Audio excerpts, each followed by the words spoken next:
नमस्कार, मैं हूं सुनील बॉबी और आप इस समय देख रहे हैं बिहार समाचार, जहां बातें करते हैं बिहार की, खबरें होती है बिहार की खबरों के साथ देश दुनिया की खबरों से कराते हैं आपको अपडेट।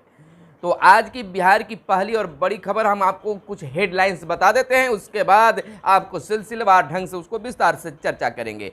अब नलकूपों की रख रखाव देख रेख की जिम्मेवारी ग्राम पंचायतों को मिला है, यानी कि नलकूपों की देखरेख मुखिया जी और वार्ड सदस्य करेंगे। और आज पीएम मोदी का बिहार में स्वागत।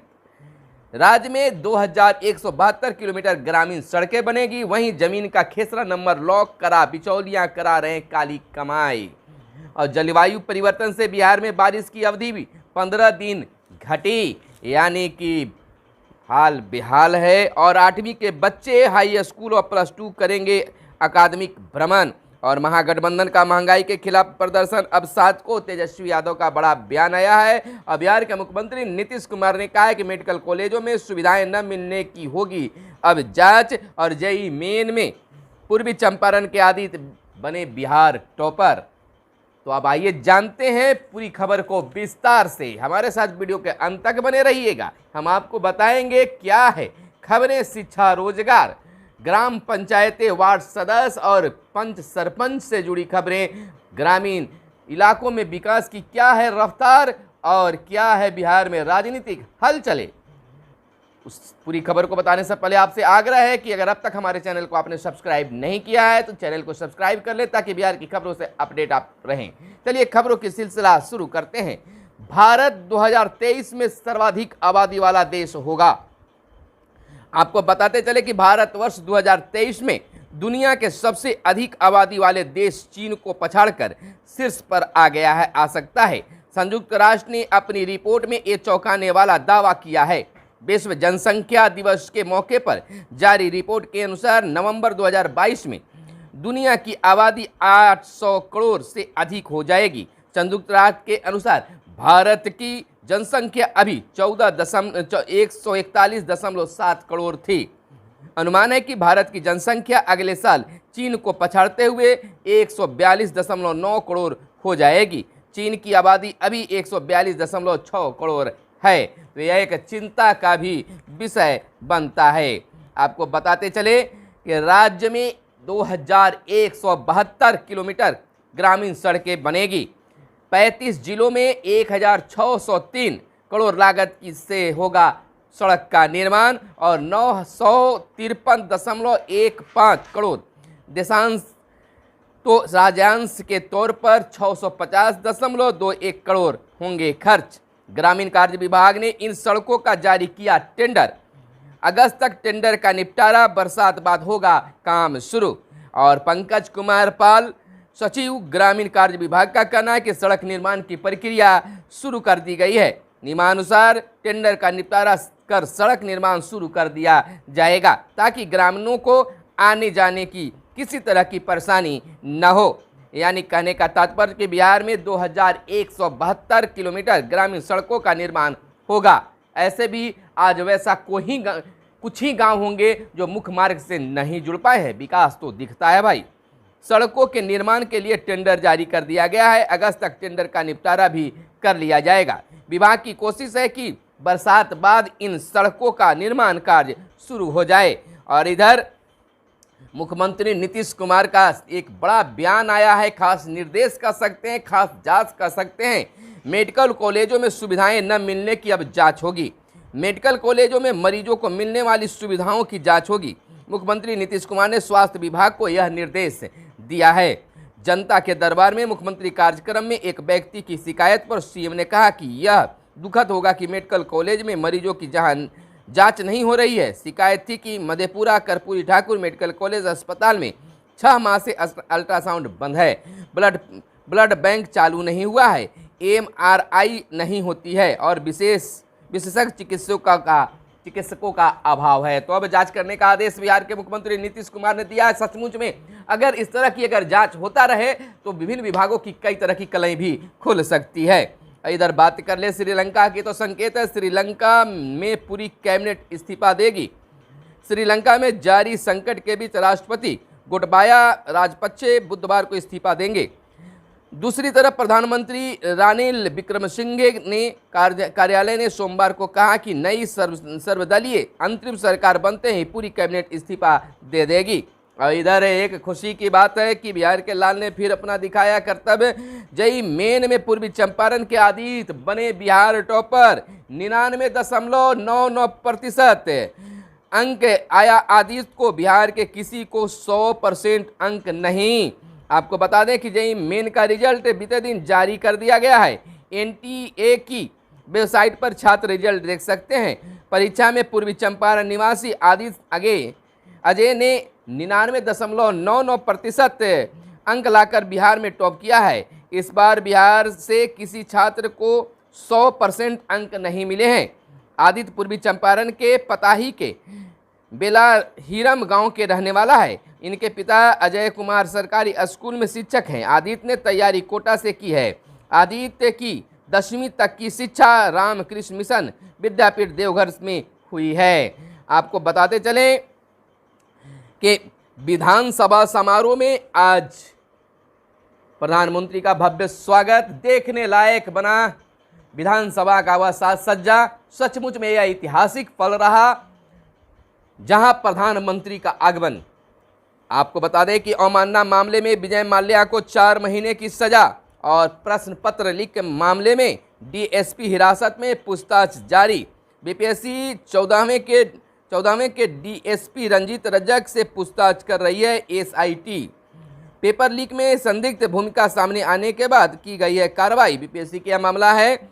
बिहार लोक सेवा आयोग बीपीएससी पेपर लीक मामले में बड़ी कार्रवाई करते हुए एसआईटी ने बीपीएससी 14वीं के डीएसपी रंजीत रज्जक को हिरासत में लिया है। पेपर लीक मामले में संदिग्ध भूमिका सामने आने के बाद यह कार्रवाई की गई है। फिलहाल ईओयू के दफ्तर में उनसे पूछताछ हो रही है। अब तक के जांच में डीएसपी के खिलाफ कई अहम साक्ष्य हाथ भी लगे हैं। और इधर आपको बता दें कि बिहार के सीमावर्ती जिलों में नैरोबी मक्खी का आक्रमण, अलर्ट जारी किया गया है। पूर्णिया, अररिया, किशनगंज और कटिहार जिला प्रभावित। मक्खी के स्राव से शरीर में हो जाता है घाव, तो आंखों पर बैठने से चली जाती है रोशनी। यह भयंकर बात सामने निकल कर आई है। बचाव और इलाज भी बता देते हैं। शरीर पर बैठने या चिपकने पर मसले नहीं, फूंक मारकर उड़ा देना चाहिए। और शरीर पर चिपक जाए तो उस जगह को ठंडे पानी से बार बार धोएं। रात में सोते समय मच्छरदानी का प्रयोग करें। तेज रोशनी में रहने से बचना चाहिए। और इलाज में मलहम और एंटी एलर्जिक दवाएं लें। मरीज को एंटीबायोटिक, स्टेरॉयड और कॉन्वेंशनल दे सकते हैं। यानी कि पटना पहुंचने में 21 दिन लगेंगे। और आपको बता दें कि सिक्किम के इंजीनियरिंग कॉलेज में 100 छात्रों ने नैरोबी मक्खी द्वारा पीड़ित होने की सूचना पहले मिली थी। इसके बाद मक्खियाँ के किशनगंज पहुंचने में 7 दिन लगे। औसतन 14 किलोमीटर रोज की रफ्तार से इन मक्खियों ने बिहार में प्रवेश किया है। किशनगंज से पटना की हवाई दूरी 286 किलोमीटर है, जबकि वाया सड़क मार्ग 390 किलोमीटर है। हवाई मार्ग से पटना पहुंचने में इन्हें 21 दिन लगेंगे। यानी कि हो सकता है कि पूरे बिहार में भी इसका असर मिले। तो इस तरह से आप उन मक्खियों से बच सकते हैं। अगर मक्खी बैठे तो फूंक मार कर उड़ा देना चाहिए, और चिपक जाए तो उसे हटाकर ठंडे पानी से बार बार धोना चाहिए। और इधर आपको बता दें कि जलवायु परिवर्तन से बिहार में बारिश की अवधि 15 दिन घटी। यानी कि अब किसानों के हाल बेहाल हो रहे हैं। 55 से 60 दिन बारिश के होते थे 5 से 7 वर्ष पूर्व राज्य में, और 45 दिन की साल भर की बारिश होने की खेती से हो रही है अब प्रभावित। कम समय में हो जा रही है भारी बारिश। आपको बताते चले कि जमीन का खेसरा नंबर लॉक करा बिचौलिए कर रहे हैं काली कमाई। फर्जीवाड़ा सामने आया है। दलालों ने निबंधन से लेकर एडीएम कार्यालय तक जाल फैला रखा है। आपको बता दें कि रोक सूची में खेसरा डालते ही सभी खाता के संबंधित खेसरा हो रहे हैं ब्लॉक। खेसरा अनलॉक कराने के लिए दर की ठोकरें खा रहे हैं जरूरतमंद लोग। 70,000 खेसरा रोक सूची में है शामिल मुजफ्फरपुर में। और 6 प्रकार की जमीन को सरकारी तौर पर किया जा रहा लॉक। तो अब इस पर बड़ी कार्रवाई हो रही है। जिले में जमीन लॉक होने से परेशान है लोग जो हैं भोजपुर वगैरह में जितने भी हैं लोग परेशान हो रहे हैं। और इधर जनता दरबार में एक बात खुलकर सामने आई। पुत्र नहीं रहा, बैंक वाले लोन चुकाने को कर रहे हैं परेशान। स्टूडेंट क्रेडिट कार्ड के तहत बैंक से 2018 में 1,18,000 लोन लिया था, जो 9 लाख हो गया है। इन विभागों से संबंधित शिकायत सीएम ने विभिन्न प्रकार की शिकायतें भी सीएम ने सुनी है। आपको जनता दरबार में मुख्यमंत्री कार्यक्रम में कैमूर के एक बुजुर्ग ने कहा कि उनके पुत्र द्वारा शिक्षा ऋण लिया गया था, लेकिन पुत्र की मृत्यु हो गई है। बैंक वाले परेशान कर रहे हैं। एक विद्यार्थी ने शिकायत की थी कि स्टूडेंट क्रेडिट कार्ड योजना के तहत बैंक से 2018 से 1,18,000 लोन लिया था, जो अब बढ़कर 9 लाख हो गया है। इस पर मुख्यमंत्री ने पदाधिकारी को समुचित कार्रवाई करने को निर्देश दिया है। तो इस तरह की कई मामले मुख्यमंत्री के जनता दरबार में आए और इधर पीएम का विधानसभा में आना ऐतिहासिक बताया गया है। और एयरपोर्ट मामले पर सुनवाई टली और बिजली आपूर्ति में बहुत हद तक हुआ है सुधार। सोमवार को बिहार में बिजली आपूर्ति में बहुत हद तक सुधार हो गया है। एनटीपीसी की नवीनगर व बाढ़ यूनिट से उत्पादन शुरू होने के कारण केंद्रीय कोटे से बिहार को लगभग पूरी बिजली मिली। मांग की तुलना में बिहार की मात्र 300 मेगावाट की कमी रही, जो बाजार से खरीदकर आपूर्ति की गई। और आपको बता दें कि सीबीआई गर्भाशय निकाले जाने के जांच करेगी या नहीं। पटना हाईकोर्ट ने गर्भाशय निकाले जाने के मामले में सीबीआई से जानना चाहा है कि जो गर्भाशय घोटाले की जांच कर सकता है या नहीं। न्यायमूर्ति अश्वनी कुमार सिंह तथा न्यायमूर्ति डॉक्टर अंशुमान को खंडपीठ ने वेटरन फोरम की ओर से दायर लोकहित याचिका पर सुनवाई की। और इधर आपको बता दें कि ऑनलाइन दस्तावेज में सब कुछ रहता दुरुस्त, कुछ दिन बाद आंकड़े दिखने लगते हैं शून्य। सभी सीईओ को वेबसाइट पर लॉक या अनलॉक करने का अधिकार। जमीन की रजिस्ट्री अनलॉक कराने में लोगों को हो रही है फजीहत। रजिस्ट्रेशन कार्यालय के स्तर पर भी होती है गड़बड़ी। राज्य के अंचलों में जमीन के दस्तावेजों को ऑनलाइन करने का काम हो रहा है, परंतु इसमें ऑनलाइन खाता खेसरा नंबर को लॉक और अनलॉक करने का खेल भी चल रहा है। इस कारण लोगों को अंचल कार्यालय का चक्कर लगाना पड़ रहा है और बिचौलियों की मदद से चढ़ावा चढ़ाए हो जा रहे हैं। चढ़ावा चढ़ाने के बाद ठीक हो जा रहे हैं। और इधर 8 से 10 बच्चे पैदा करने वाले मानसिकता पर लगे अंकुश। गिरिराज का ट्वीट है, जनसंख्या नियंत्रण के कड़े कानून के लिए आवाज उठाए दल। सभी धर्मों के लिए कानून समान हो तभी रुकेगी जनसंख्या की गति। और मानवीय मूल्यों में आ रही गिरावट से बढ़ रही है जनसंख्या। विश्व जनसंख्या दिवस के अवसर पर अपने विचार व्यक्त करते हुए उप मुख्यमंत्री रेणु देवी ने कहा कि बढ़ती हुई आबादी विकास के मुख्य अवरोध है तथा इस कारण विभिन्न प्रकार के सामाजिक असंतुलन उत्पन्न हो रहे हैं। आज पूरे विश्व में मानवीय मूल्यों में आ रही अप्रत्याशित गिरावट की वजह भी बढ़ती हुई जनसंख्या है। भ्रष्टाचार के खिलाफ पीएम सीएम की जीरो टॉलरेंस नीति, बोले उपेंद्र कुशवाहा। जदयू संसदीय बोर्ड के राष्ट्रीय अध्यक्ष उपेंद्र कुशवाहा ने कहा है कि भ्रष्टाचार के खिलाफ पीएम नरेंद्र मोदी और सीएम नीतीश कुमार की जीरो टॉलरेंस नीति रही है। श्री कुशवाहा ने कहा कि सत्ता संभालने के बाद नीतीश जी को अनेक तरह की चुनौतियों का सामना करना था, जिसमें से एक थी काजल की कोठरी में रहकर अपने को बेदाग बचा लेना। ऐसा करने से वे पूर्णतः सफल रहे। वहीं पीएम की मंत्री परिषद के सदस्य के रूप में काम करते हुए मैंने अनुभव किया है। और आपको बता दें कि सुस्ती बताई जा रही है। समग्र शिक्षा के तहत अकादमिक सह पाठ्यक्रम गतिविधियों को साझा करने की पहल। एक स्कूल से अधिकतम 40 बच्चों को मिलेगा मौका। 8वीं के बच्चे हाई स्कूल और +2 का करेंगे अकादमिक भ्रमण। अगस्त सितंबर में बच्चों को निकटतम सरकारी व निजी स्कूलों में कराया जाएगा भ्रमण। राज्य के प्रारंभिक विद्यालयों की कक्षा 8 के बच्चे नज़दीक के सरकारी या निजी हाई स्कूल और +2 का अकादमिक भ्रमण करेंगे। समग्र शिक्षा के तहत ट्विनिंग ऑफ स्कूल के तहत उनकी यह यात्रा होगी। इस दौरान बच्चे माध्यमिक उच्च माध्यमिक विद्यालय की पढ़ाई समेत तमाम श्रेष्ठ कार्यों को समझेंगे। शिक्षा विभाग के बिहार शिक्षा परियोजना परिषद प्रदेश में 8वीं कक्षा वाले करीब 9,000 स्कूलों को ट्रेनिंग ऑफ स्कूल योजना के तहत चिन्हित की भी कर लिया है। और यहाँ बात राजनीति की कर ले तो तेजस्वी यादव का एक बड़ा बयान आया है कि महागठबंधन का महंगाई के खिलाफ प्रदर्शन अब 7 को होगा।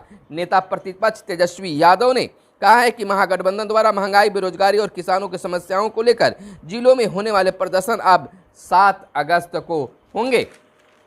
कुछ और खबरें जो आपको बता देते हैं, आपको बताते चले कि अब ग्राम पंचायतों के मुखिया जी और वार्ड सदस्य को एक खास जिम्मेवारी मिलने जा रही है। वह जिम्मेवारी है कि अब नलकूपों का देख रेख भी ग्राम पंचायतें करेगी। यह सरकार का ऐलान नहीं बल्कि यह कोर्ट का खास निर्देश है। राज्य में आधे से अधिक नलकूप खराब पड़े रहने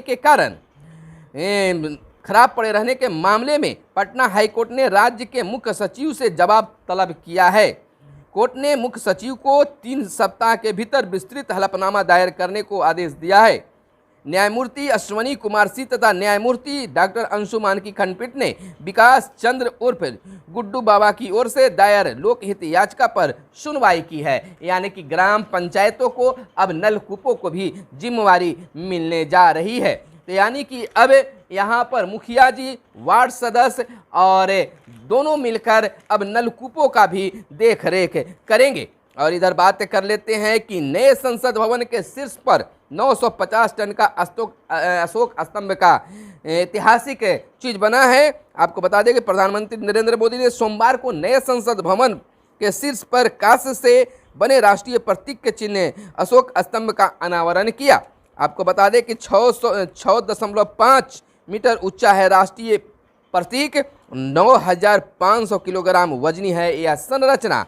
और आपको एक सुखद बात बता दें कि खराब मौसम की वजह से रोकी गई थी जम्मू से 4,026 तीर्थयात्रियों का एक 12वां जत्था रवाना और 1.13 लाख कर चुके हैं अब तक के शिवलिंग के दर्शन। अमरनाथ यात्रा एक दिन विलंब रहने के बाद फिर से हुआ शुरू। और पीएम के पास इस्तीफे को स्वीकार करने का अधिकार नहीं।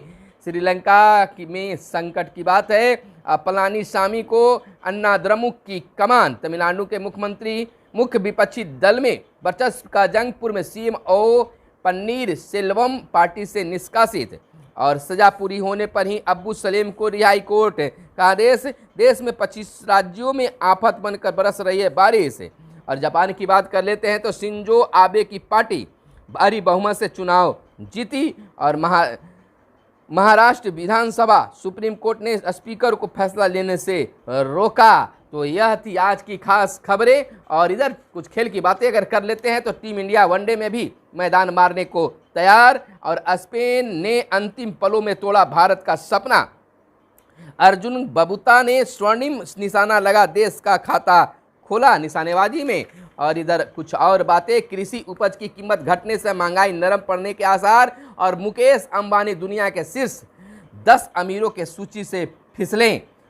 बाबा कपिलेश्वर के भक्तों में उत्साह, 2 साल बाद लौटेगी रौनक। तो अब फिर एक बार सावन का महीना शुरू होने जा रहा है। बाबा धाम लोग जाएंगे, बाबा का दर्शन करेंगे, जलाभिषेक करेंगे।